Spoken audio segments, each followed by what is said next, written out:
খুব আপ্লুত এবং অভিষিক্ত বলতে পারেন, খুব খুশি বাংলাদেশ যে আমাদের আমন্ত্রণ জানিয়েছেন এবং বাংলাদেশে আমরা যাচ্ছি। আমার সাথে কালচারাল জগতে থেকে যাচ্ছেন, আমি প্রথমে বলি আমি যাচ্ছি, আমার সাথে আমার চিফ সেক্রেটারি সঞ্জয় মিত্র যাচ্ছে, প্রেস মিডিয়া যাচ্ছে, বিজনেসের একটা গ্রুপ যাচ্ছেন, আমাদের মন্ত্রী দুজন ফিরাদ হাকিম এবং ব্রাত্য বোস যাচ্ছে, আর আমার সাথে যাচ্ছেন প্রসেনজিৎ চট্টোপাধ্যায়, গৌতম ঘোষ, মনমোহন সেন, দেব, নচিকেতা, ইন্দ্রনীল সেন, সুবোধ সরকার, অরিন্দম শীল সহ আরও অনেকে।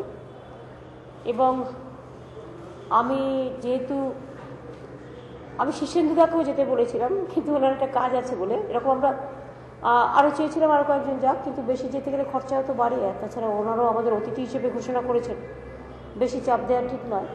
বিজনেসের পক্ষ থেকে অনেকেই যাচ্ছেন, হর্ষনেটিয়ারা সকলেই যাচ্ছেন, ওদের একটা টিম যাচ্ছে, প্রেস মিডিয়ারও অনেক সাংবাদিক বন্ধুরাও যাচ্ছে। সুতরাং আমি মনে করি যে এই যাওয়াটা আমাদের কাছে খুব গর্বের, এই কারণে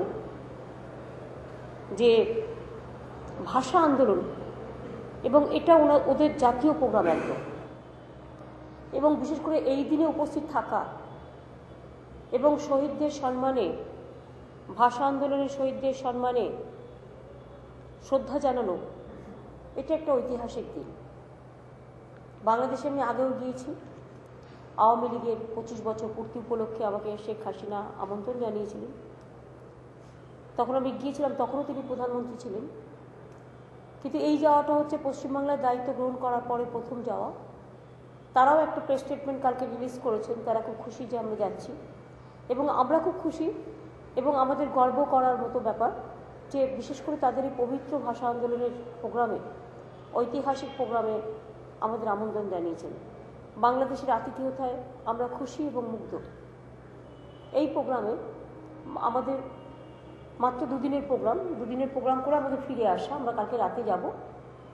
প্রোগ্রামের মধ্যে আমাদের যেটা আছে সেটা হচ্ছে আমরা মাননীয় প্রধানমন্ত্রীর সাথে মিট করব, আমরা মাননীয় রাষ্ট্রপতির সাথে মিট করব, আমরা বঙ্গবন্ধু শেখ মুজিবুর রহমানের মিউজিয়ামে যাব, আমাদের বিজনেস টিম বাংলাদেশের বিজনেস টিমের সাথে মিটিং করবে, সেটাতেও আমাদের ফুল ডেলিগেশন থাকবে।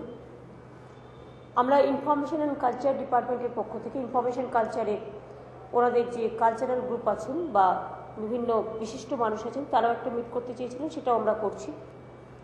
এছাড়াও আমাদের এম্বাসি আছে, ইন্ডিয়ান এম্বাসি, তার বাংলাদেশের ফরেন মিনিস্টার আছে, তাদেরও দুটো প্রোগ্রাম আছে। এছাড়াও আমরা রাতের বেলায় ভাষা আন্দোলনের শহীদদের শ্রদ্ধার্ঘ্য জানাবার জন্য সেখানে যাব। এই প্রোগ্রামগুলো মোটামুটি আমাদের আছে। মাত্র দুদিনের মধ্যে আমাদের ফিরে আসতে হবে প্রোগ্রাম করে, কিন্তু এই দুদিনের মধ্যে এই প্রোগ্রামগুলো আমরা করছি। এটা বাংলাদেশের আমাদের দুই বাংলার সম্পর্ককে আরও মধুর করবে বলে আমি মনে করি। এই যাওয়া দুই দেশের সম্পর্ক এমনিতেই ছিল, আছে এবং থাকবে। আমাদের ভাষা এক, আমাদের খাদ্য এক, আমাদের সংস্কৃতি এক, আমাদের শিষ্টাচার এক। আগে আমরা একই ছিলাম, এখন হয়তো ভারতবর্ষ, পাকিস্তান, বাংলাদেশ তিনটি আলাদা হয়ে যাওয়ার পরে, দেশ বিভাগের পরে নিজস্ব স্বাধীন রাষ্ট্র। আমরা এটা যাচ্ছি বাংলাদেশের গণতন্ত্রপ্রেমী মানুষকে, মুক্তি আন্দোলনের সব মানুষকে সম্মান জানাতে, শ্রদ্ধার্ঘ্য জানাতে। বাংলাদেশের ভাই বোনেরকে অনেক শুভেচ্ছা রইল আমাদের। কাজে এই যাওয়াটা আমাদের সাংস্কৃতিক বন্ধন, আমাদের ব্যবসায়িক বন্ধন, আমাদের ভালোবাসার বন্ধন, আমাদের ভ্রাতৃত্বের বন্ধন, দুই দেশের মধ্যে আদান প্রদান এবং সব কিছু মিলে একটা বিশিষ্ট বার্তা বহন করবে বলে আমি মনে করি। এবং আমাদের এই যাত্রা বাংলাদেশে আরও সুন্দর বন্ধুত্বের বাঁধনকে আলোলিত করবে, সুরভিত করবে, সুশোভিত করবে, বিকশিত করবে। এবং এই যাত্রা, এটা আপনাদের কাছে বললাম যেহেতু কালকেই আমাদের যাওয়া। আর কালকে যাওয়ার আগে কলকাতা কর্পোরেশনের একটা জায়গা আমরা নিয়েছি, আপনারা নিশ্চয়ই জানেন, বিড়লা প্ল্যানেটোরিয়ামের সামনে একটা ভাষা আন্দোলনের ওই যে স্মারক আছে বাংলাদেশে, তারই একটা রেপ্লিকা আমরা এখানে করব। যখন কিছু ছিল না তখন আমি দেশপ্রিয় পার্কে এমপ্লয়ি ল্যাডের পক্ষ থেকে একটা করেছিলাম, সেটা তো প্রোগ্রাম হয়। এটা আমাদের প্রোগ্রাম আছে। এছাড়াও আমি আর একটা বিষয়ে বলতে চাই।